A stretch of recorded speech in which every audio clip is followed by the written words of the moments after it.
From broken rings to betrayals and insane jumps, the WWE has given us some wild moments over the years. In this video, we're looking at the craziest WWE moments from each decade, starting from the current one and going all the way back to the 90s. The 2020s have only been half a decade, and it's already been packed with crazy returns, cash-ins, and heel turns. Let's start at the beginning, in January 2020 at the Royal Rumble, when a familiar music hit and the crowd lost their minds. You think you know me? No way. Edge, the 11-time world champion who had been forced to retire in 2011 due to serious neck injuries, walked back into a wrestling ring for the first time in 9 years. But as emotional as that return was, the very next night, the rated R superstar would find himself staring down his old tag partner. Orton welcomed Edge back and suggested reforming rated RKO, only to turn on Edge and hit an RKO before attacking his neck with a steel chair. Fast forward to August 2020, and we witnessed a very different kind of shocker that'd rewrite the history of wrestling. Roman Reigns returned at SummerSlam and aligned with Paul Heyman, rebranding himself as the Tribal Chief and transforming into the ultimate villain. The big dog was dead, the bloodline was born. Nobody in the building knew they were witnessing the beginning of a historic run, and one of the greatest long-term stories in modern WWE. But perhaps no chapter of that story was more entertaining than the Sami Zayn arc.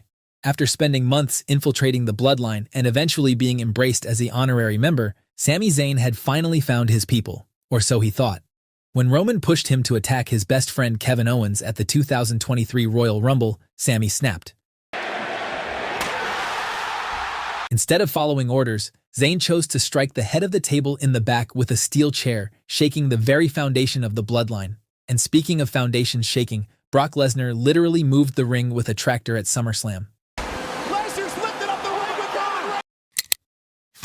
But up next, let's talk about the wild night in Chicago in 2023. The War Games match had just ended with Randy Orton returning after over a year away from injury, and the crowd was already losing it. But then, the unthinkable happened. After nearly 10 years, CM Punk made his shocking return to WWE in his hometown. Chicago. Punk would go on to have his own redemption arc and defeat Gunther in a grueling match to win the World Heavyweight Championship at SummerSlam 2025. But then, Seth Rollins' music hit. The Visionary came out on crutches alongside Paul Heyman, limping down the ramp, dropped the crutches, removed the knee brace, and revealed the entire injury had been a ruse. He ran down, cashed in his money in the bank briefcase, and stole the title in what would be known as the ruse of the century. But while Rollins was tormenting Punk, Raw was taking a dark turn.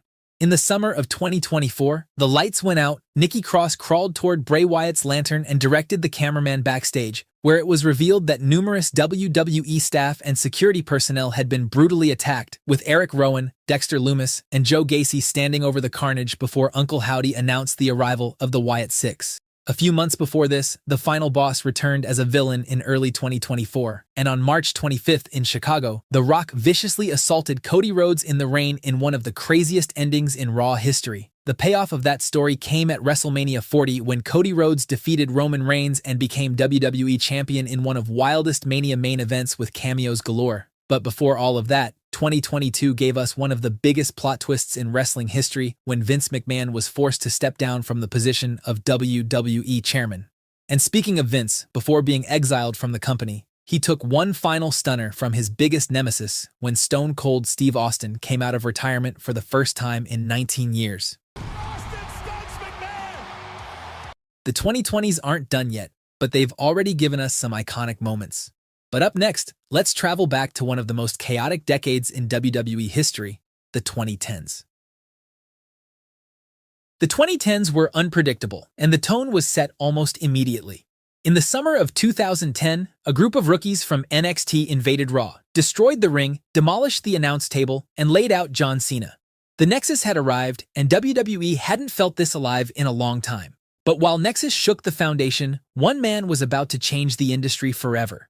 In July 2011, CM Punk sat cross-legged at the top of the entrance ramp and said everything nobody in WWE was allowed to say. He called out John Cena's merch machine, he called out Vince McMahon, he called out The Rock and Triple H, he referenced Ring of Honor, he brought up Colt Cabana, and then his mic got cut.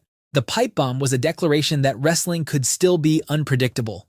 And then Punk backed up every word he said. At Money in the Bank 2011, in his hometown of Chicago, Punk defeated Cena for the WWE Championship and walked out through the crowd with the title as his contract expired. He left through the audience like a thief in the night while Vince McMahon watched from ringside in absolute horror. But months before the chaos of the pipe bomb, The Rock's return to WWE after years sent the internet into a frenzy. The Great One got on the microphone and reminded everyone exactly why he was the most electrifying man in sports entertainment. The stage was set for the biggest WrestleMania match in years, but WrestleMania 28's craziest moment didn't involve The Rock or John Cena. The Undertaker found himself staring across the ring at Triple H while Shawn Michaels served as special referee. Michaels tried to stay neutral throughout the match, but towards the end, his emotions got the better of him as HBK super-kicked Taker, Triple H hit him with a pedigree, and the dead man still managed to kick out. The look on Michaels' face said everything. This man could not be killed. He could be beaten, though. And the moment that shattered a generation came at WrestleMania 30. Brock Lesnar broke the streak in one of the most shocking moments in wrestling history. The streak is over. The unbeatable had been beaten, and nobody knew how to process it. Lesnar would make history again that same summer when he demolished John Cena for the WWE Championship with 16 German suplexes. It was less a match and more an execution. The face of the PG era for a decade was turned into a crash test dummy in under 20 minutes. The beast had evolved, and nothing would ever look quite the same again. But while Lesnar was dismantling legends, three men in matching tactical gear were dismantling the entire roster. The Shield debuted in late 2012 and immediately became the hottest faction in wrestling. Roman Reigns with the raw power, Seth Rollins with the athleticism, Dean Ambrose with the unhinged chaos. Together, they went to war with everyone from the Wyatts to Evolution, and then in June 2014, Rollins picked up a steel chair and destroyed everything they'd built together. After this, Rollins would go on to pull off the most audacious cash-in in Money in the Bank history at WrestleMania 31 in what would be known as the heist of the century. Meanwhile, a debut that had been years in the making finally happened at the 2016 Royal Rumble. Styles walked out in front of a WWE crowd for the very first time, and the place went nuclear. A man who'd been told for years he'd never make it to WWE was standing right there in the middle of it, proving every single doubter wrong. But while Styles was stealing the show night after night, WrestleMania 32 would be defined by a different kind of insanity. Shane McMahon climbed to the top of the Hell in a Cell structure and leaped off into an elbow drop on The Undertaker below. He missed completely, and it somehow made the whole thing more terrifying. Also in 2016, Goldberg squashed Brock Lesnar in under 2 minutes, shocking the entire WWE universe. But 2017 gave us arguably the most heartbreaking friendship segment in wrestling history. Kevin Owens and Chris Jericho had been an unlikely comedic duo all year. And then during the Festival of Friendship, Jericho unveiled a giant painting of the two of them, poured his heart out, and KO destroyed him without hesitation. It was a masterclass in storytelling, where the funnier the friendship, the more devastating the betrayal. That same year at WrestleMania, the Hardy Boys returned to the WWE after years, and the arena absolutely erupted. And before the decade closed, we got one more moment that belonged in a horror film when Bray Wyatt's new Fiend persona walked down the ramp and the entire arena was unsettled. The decade gave us everything from pipe bombs to betrayals to broken streaks. And next, we travel back to a decade that built the entire empire, the 2000s. The 2000s were WWE at its most unhinged. During the Armageddon Hell in a Cell match, The Undertaker chokeslammed Rikishi off the structure and kickstarted the insanity of the decade that'd follow. After this, at WrestleMania 17, we witnessed the greatest TLC match ever. 6 men were destroying each other with furniture for 20 minutes, and then Jeff Hardy climbed a ladder, grabbed the hanging tag titles, and dangled 20 feet in the air. Edge launched off a separate ladder from across the ring and speared him clean out of the sky in a moment that'd be frozen in wrestling history forever. That same night, the most controversial main event in WrestleMania history unfolded. Stone Cold Steve Austin, the ultimate anti-authority rebel, shook hands with Vince McMahon and turned heel to win the WWE Championship. Austin selling his soul to the devil was like finding out Superman was working for Lex Luthor, but Vince had already pulled a bigger stunt earlier that year. On the final episode of WCW Monday Nitro, Shane McMahon appeared on screen and announced that he, not his father, had bought WCW. However, Shane's body had no concept of self-preservation. At Backlash 2001, Shane climbed the entrance set and leapt off the top of the Titantron in one of the wildest moments in wrestling history. Lesnar and Big Show gave us something more destructive when they collapsed the ring. On an episode of SmackDown in 2002, Lesnar hit a superplex on Show and the entire ring buckled and caved under their combined weight. Then came the moment that started the biggest trend in modern WWE. At New Year's Revolution 2006, John Cena had just survived a brutal Elimination Chamber match. Edge sprinted down with his Money in the Bank briefcase, speared Cena into next week, and pinned him for his first WWE Championship. The rated R superstar had been lurking for months, and he struck at the perfect moment. The blueprint for every future cash-in that followed was drawn that night. The following year, ECW One Night Stand gave us one of the loudest crowd reactions of the entire decade, with Rob Van Dam challenging John Cena for the WWE title in front of a hostile ECW crowd.